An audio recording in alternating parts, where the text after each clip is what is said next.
É interessante você pensar no poder que a ofensa tem. Ela não apenas vai te ferir emocionalmente, ela vai te ferir e te destruir espiritualmente. Isso é muito sério. Eu já ouvi muita gente falar aquele ditado popular antigo, né, que o ressentimento é algo semelhante a alguém que todo dia toma um copo de veneno esperando que quem o feriu morra. Mas a gente pensa nisso apenas, né, quando falamos do veneno, da ilustração do veneno, a gente pensa apenas no aspecto de danos emocionais. Nós precisamos entender que a advertência bíblica envolve dano espiritual. Além de causar perturbação, quando a Bíblia fala de gente ser contaminada, não é apenas essa amargura emocional de quem está destilando veneno, mas isso vai afetar diretamente o nosso relacionamento com Deus. A doutrina bíblica, a teologia do perdão ou mesmo da ofensa, precisa nos levar a entender isso. Se por um lado, 2 de Pedro, capítulo 3, verso 18, fala que nós podemos crescer na graça de Deus. Se Paulo diz a Timóteo que nós podemos nos fortificar na graça de Deus, que eu gosto de dizer que a graça não apenas age, ela reage às nossas atitudes. Por outro, a Bíblia está dizendo que nós podemos nos privar, nós podemos nos excluir da graça de Deus. Em 2 Coríntios, no capítulo 6, no verso 1, o apóstolo Paulo diz: eu exorto a que não recebais a graça de Deus em vão. Isso significa o quê? Receber a graça em vão, que ela não pôde cumprir o seu papel, o seu propósito. Significa que a graça tem algum nível de deficiência em si mesmo? Não. Significa que nós podemos impedir a ação e a atuação dela na nossa vida. Então o livro de Hebreus está dizendo que nós podemos nos privar da graça de Deus. E isso é muito sério. Até porque, você deve se lembrar, né, o próprio Senhor Jesus, quando nos ensina a oração modelo, que nós apelidamos de Pai Nosso, ele disse: se nós perdoarmos os nossos ofensores, nós também seremos perdoados. Mas se nós não perdoarmos os nossos ofensores, nosso Pai Celeste não perdoará nossas ofensas. Você reconhece que o perdão de Deus é um ato da graça de Deus?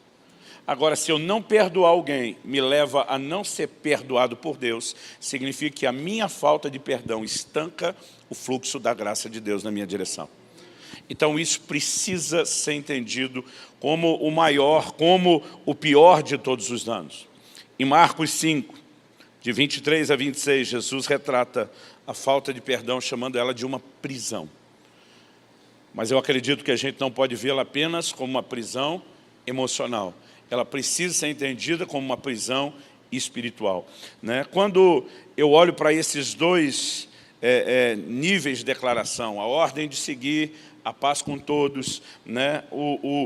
A advertência de não se privar da graça de Deus, eu percebo que o que Deus quer trabalhar na minha e na sua vida é muito mais o posicionamento de evitar a ofensa do que só tentar resolvê-la depois. Em 1 de João 2, verso 1, a Bíblia diz assim: amados, essas coisas vos escrevo para que não pequeis. Ele diz: se contudo, todavia, no entanto, entretanto, ainda assim, alguém der uma vacilada e pecar, temos um advogado para com o Pai. Existe remédio para o dano que já aconteceu? Sim. Mas a ordem e instrução primária é a prevenção. A gente não precisa viver caindo para ser restaurado e levantar depois. Nós podemos evitar a queda, né? Esse é o conceito bíblico. Agora, quando falamos desse assunto, é exatamente a mesma ideia e o mesmo conceito. Só que a maioria de nós acaba trabalhando de uma forma que não é muito inteligente. A gente simplesmente se permite ser ofendido, a gente simplesmente se permite entrar nesse lugar onde a Bíblia fala de uma raiz de amargura que brota, e depois eu quero falar dessa progressão. E aí a gente decide simplesmente correr atrás de catar os cacos, né, de tentar arrumar uma situação que sequer precisaria ter acontecido. Então, o grande desafio de Deus para mim e para você é que a gente evite a amargura. Deus olhou para mim e para você e Ele, é como se em outras palavras estivesse dizendo: até eu acredito que você pode viver sem amargura. Ele disse: se alguém te ferir a face, você tem a capacidade de virar outro, né? Ele não só diz que tem, que Ele espera que a gente o faça. Mas de alguma forma a gente criou uma cultura de não dá para não ser ofendido.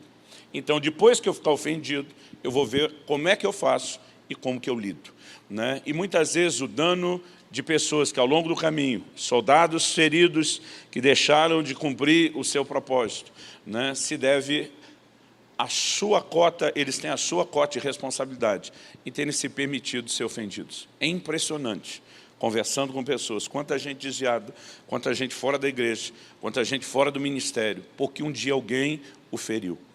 Eu tomei uma decisão no meu coração há muito tempo, ninguém vai parar o propósito de Deus na minha vida. Nem o diabo, nem ninguém que queira se fazer parceiro dele por algum momento, tentando trazer dano na minha vida, vai impedir o cumprimento do plano e do propósito de Deus. Estava conversando hoje de manhã com o Sabá e nós falamos a respeito de José, né, no Egito. Seus irmãos o traíram, seus irmãos, né, o venderam. E o que é que José faz? José depois paga o mal com o bem, porque esse é o Evangelho. Né? Eles estão morrendo de medo agora que José está no poder. Eles estão esperando que José pratique aquele gospel vingativo, estilo, quem me viu passar na prova e não me ajudou, agora vai ver o que é bom. Né? Mas em vez de simplesmente retalhar os seus irmãos ou se vingar deles, o que é que ele faz? Ele diz, eu vou suprir vocês, eu vou sustentar vocês, eu vou cuidar de vocês. E olha para um cenário como esse, um camarada que vivia numa aliança diferente da minha e da sua, que ainda não tinha nova natureza como eu e você temos, que não tinha o Espírito Santo habitando dentro dele como eu e você temos, e tinha condições de em Deus viver dessa forma. A pergunta a ser feita a mim e a você é, e nós? Por que nós não acreditamos que é possível viver dessa forma? Blindando o nosso coração contra a ofensa. Né? Muitas vezes a gente olha, eu acho lindo cada ocasião em que Deus restaura e levanta um soldado ferido. Mas nós precisamos aprender a não nos ferir tanto. Eu acho extraordinário quando alguém tem uma vitória e consegue praticar o perdão. Né? Quando a gente vê essa raiz de amargura que estava perturbando, contaminando muita gente, ser arrancada. Mas a pergunta a ser feita é, a gente precisava ter deixado chegar a esse ponto? Não. A gente pode evitar que isso se repita? Com certeza. Quando falava de José, hoje cedo, Sabá falou para mim, e Davi? Que o líder dele estava tentando matar ele. Porque eu vejo muita gente se queixando. Meu líder me perseguiu, não me deu oportunidade, fez isso, aquilo. Né? E a pergunta a ser feita é, e você vai deixar que qualquer pessoa, até mesmo um líder, roube você de Deus ou separe você do plano e do propósito de Deus? Nós precisamos entrar num lugar onde a gente decida sobreviver a todo e qualquer tipo de investida, né? Do inimigo, das pessoas, nos mantendo nesse lugar de proteção da graça de Deus, onde o nosso coração não é ferido, onde o nosso coração não se permite ser machucado. Quem está entendendo, diga amém.